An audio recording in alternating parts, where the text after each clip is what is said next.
These protesters behind me want a royal commission into property rights. They agree with the farmer, Peter Spencer, that the federal government should give farmers compensation over vegetation laws that stop farmers from clearing some of their land. Joining me here in Canberra at Parliament House is Lucy Knight, the Chief Political Reporter for Rural Press. Lucy, thanks for joining us. You've been following this case very closely. Does Peter Spencer have a good case, do you think? Well, I think many farmers believe that he does. He certainly had a positive indication at the Supreme Court level some time ago that he does have a case, but after 200 legal hearings and cases, he hasn't really gained much momentum or traction. He's not getting the hearing that he wants at the High Court, and that's what this is all about.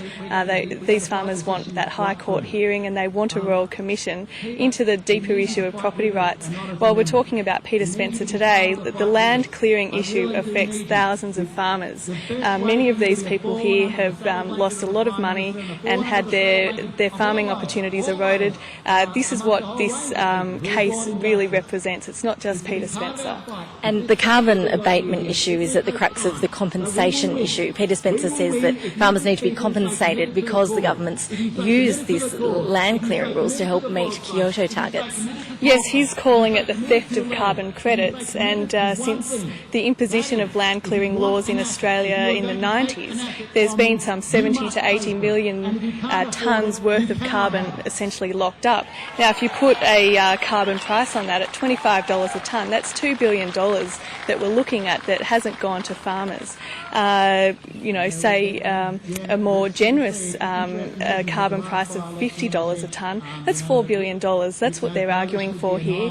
Now, in 2007, the then Treasurer Peter Costello really exploded the myth that the land clearing laws were a state imposition solely. He said that it was thanks to land clearing laws that Australia met its Kyoto targets. Now, that was a big turn in the argument that Peter Spencer and these farmers had. Now, these farmers are now trying to prove that link between the Australian government giving incentive to the states to make these land clearing laws a reality.